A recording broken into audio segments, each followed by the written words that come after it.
Hey guys, it's Sash, and in this video I'm going to tell you guys the best cards in the game to spend your gold on, the epic cards to get, and the worst cards that you should probably ignore. Keep in mind that these are my opinions based on my experiences and also stats from the most popularly used cards among the top players in the game. I've been playing this game since day one of soft launch and have kept track of all the trends, the nerfs and buffs of cards, and cards that always seem to be the most popular and effective. So that's what I'm going to share today.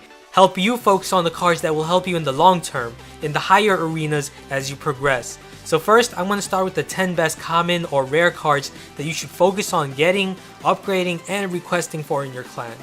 So the first is the Arrows card. Arrows have always been among the most popularly used cards in the game and in all levels of play. This is a very high value card as it only costs 3 elixir and can almost always provide you with an elixir advantage by using it properly. It has a very large radius, allowing you to deal damage to multiple troops at once. Imagine using the arrow card on the minion horde and spear goblins. That will instantly give you a 4 elixir profit, so it's no surprise that the arrow card is among the most popular cards in the game. Next is the Barbarians card, which had always been a popular card and a very good card as well. For the price of just 5 elixir, you're able to summon 4 powerful barbarians. To demonstrate their power together, one level 8 barbarian has 579 HP and 96 damage per second. So 4 of them together is a total of 2316 HP and 384 damage per second. No other card in the game gives you this much value. Now what makes barbarians so good is not their offensive potential, but how good of a defense they are. They are able to defeat some of the most powerful offensive combinations in the game, which include the Hog Rider, Prince, P.E.K.K.A, Golem, Giant Skeleton, and so on. The Hog Rider is undoubtedly the best offensive card in the game. He has very decent HP, he's very fast, powerful, and can go straight for your arena tower, making him a very annoying card to stop when you don't have multiple buildings. Not only that, the most frightening aspect of the Hog Rider, in my opinion, is that he only costs 4 elixir.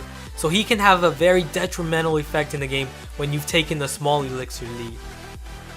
The Spear Goblins are among the cheapest cards in the game and come with a high return value. It can be the first card you play without spending so much elixir to scout your opponent. 3 Spear Goblins together can also make for a strong air targeting combo behind a tank such as a Giant or a Golem. They are an excellent way to make profit with elixir. By simply using them on defense with your arena tower, you can make a big profit in elixir. For example, say your opponent sends in a mini P.E.K.K.A, you can simply use your Spear Goblins to deal damage and distract the mini P.E.K.K.A, along with the arena tower also helping out on defense. You can quickly kill the mini P.E.K.K.A and take a 2 elixir lead. Or you can even allow your opponent's baby dragon to target your arena tower, but place your Spear Goblins on the side to quickly kill the baby dragon. This way, you lose a few HP on your arena tower, but you obtain a 2 elixir profit and still have all your Spear Goblins at full health. So yeah, this card is made for winning. Archers are similar to Spear Goblins but cost 1 more elixir. However, their cost is granted by the fact that they are more superior. They do more damage and have greater HP. For example, level 8 Spear Goblins have 100 HP, while level 8 Archers have 241 HP. Spear Goblins get one-shotted by arrows, baby dragon, wizard, zap, and many other cards, but the Archers do not, and that's what makes the Archers special. However, at high level play, the Archers become quickly outclassed by the Princess card.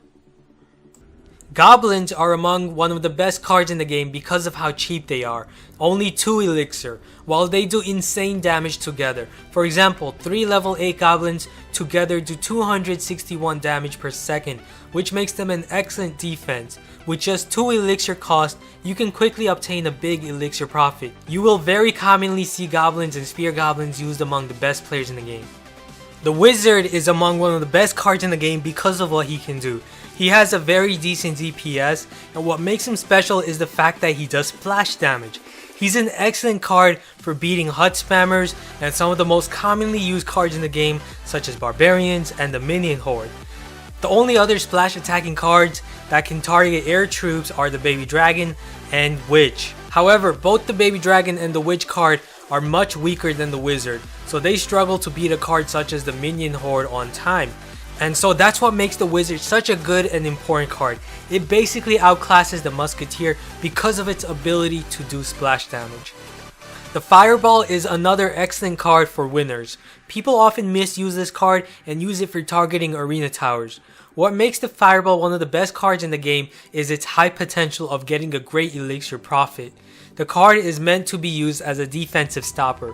It's best used against a clumped group of troops. For example, the Fireball is an excellent counter against a very common Barbarian card. Since it only costs 4 elixir, using a Fireball on Barbarians at any time is always a good idea. However, it's even a better idea to wait and use the Fireball on the Barbarians and the support troops behind them to maximize your profit. For example, if someone uses the Barbarians, they're gonna most likely couple the Barbarians with another troop, such as a ranged attacker. So what you should do is wait until the Barbarians have made it to your side of the field and see if your opponent couples the Barbarians with another troop, and then drop your Fireball onto all of them. The main challenge of the Fireball is to accurately time and drop it, something you will learn to master with experience. Like the Barbarians, the Minion Horde is another monstrous card on both defense and offense. It is a very commonly used card because of how many powerful cards it can quickly counter. The Minion Horde is definitely one of the best defense in the game. However, unlike Barbarians, the Minion Horde can be one-shotted by arrows. But it's a fast card and often can counter a big threat before your opponent can even play the arrow card. The Tesla is one of the most powerful defenses in the game. It only costs 4 elixir. Not only that, it can avoid area damage spell cards by hiding underground. Although to make the game more fast-paced, Supercell decided to nerf all defensive buildings in coherence to their offense over defense philosophy. However, the Tesla still remains as possibly the best defensive building in the game. Now, if you guys are wondering what the best epic cards are to get and work on, then I'm going to give you guys my top 5. First is the Baby Dragon, who would be my pick as the most versatile and useful epic card in the game. Definitely not the most powerful card, but it can fit in almost any deck. It's bulky, so you can use your ranged attackers behind it. It does splash damage and can target both ground and air troops, which is very important for defeating hordes and HUD spammers.